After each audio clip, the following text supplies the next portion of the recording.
Gloria, are you standing close to the edge?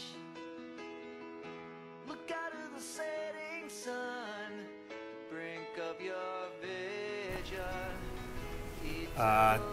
What do I think the media perception is? From what I see on TV, I would say that the guys all have to be fairly buff, so in good shape. Most of them have shorter hair, not this short, but a little longer than this. I think they have to be tall and athletic looking in the general shows. For the females, pretty much the same thing. They got to be taller, athletic looking. I think most of them have longer hair, young. I feel like for females it's probably a little bit smaller, tall, and for males like muscular, tall.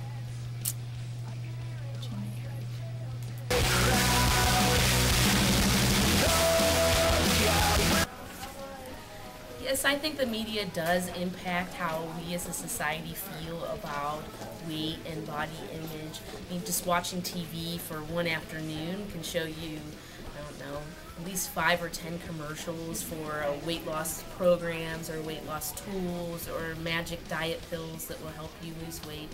So I really do think that the media keeps that idea of a slender image in our minds on a continual basis. I would say in a way it does, because especially with sporting athletes, they often want to look like the players who play their sport professionally, so in a way. Is it an accurate portrayal? I definitely don't think it's not. You know, when I look around our school, and I use that as a microcosm of the general society, I definitely don't see that type of look in the average student. I see the students trying to, you know, emulate that as best they can, the ones who can, but I mean, you can't emulate tall, and you can't emulate athletic looking if you're not built that way, but I see that people are trying to do that. I don't think that the media portrays people correctly, because there is a variety of people, and real people don't always look like that.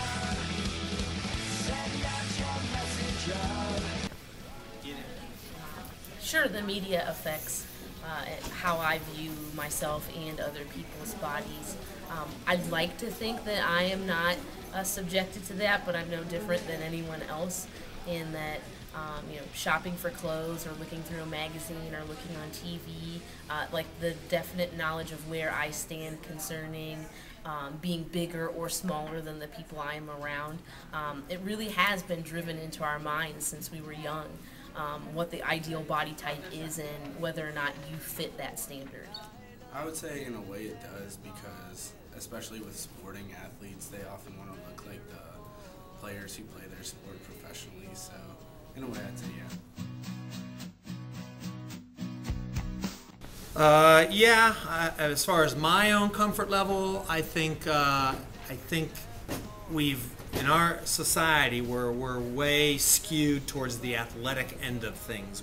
That's where our pedestal is sports and athleticism. And I remember even, you know, 30 years ago when I was in school, not wanting to wear shorts around because I thought my legs were too skinny, or not want to, you know, show my arms because they were too skinny and I just hadn't developed yet.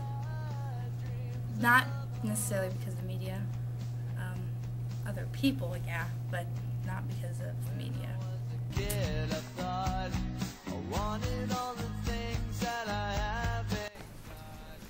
I don't really think that it's the actresses or the models that are to blame for females feeling like they have to be thin in our culture. I really think that the actresses and the models are just as much of a victim to the stereotype as everyone else.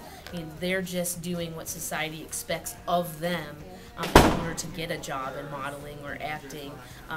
I think they are a representation of society's expectations, but no, I don't think that they're the ones that are at fault for an increase in eating disorders among I women. would say in a way, yes, because a lot of them have eating disorders, and teenagers of today want to look like them, so they try to do the same thing. It's all that I wanted.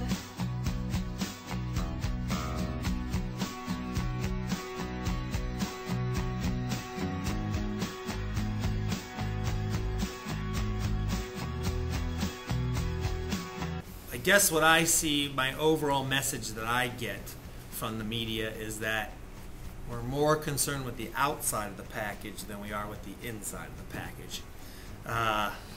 And I think they totally ignore completely other concepts that people have a lot more control over, which is their personality, their compassion, their how they interact with other people. So I think it's a gross misconception because it's all about the outside, not about the inside. Like I said, I think it's sad because 9 out of 10 people are not going to be like the people on TV or movies. They're going to be what you see in your classroom, so I'm not going to make it in Hollywood anytime soon. Think about the only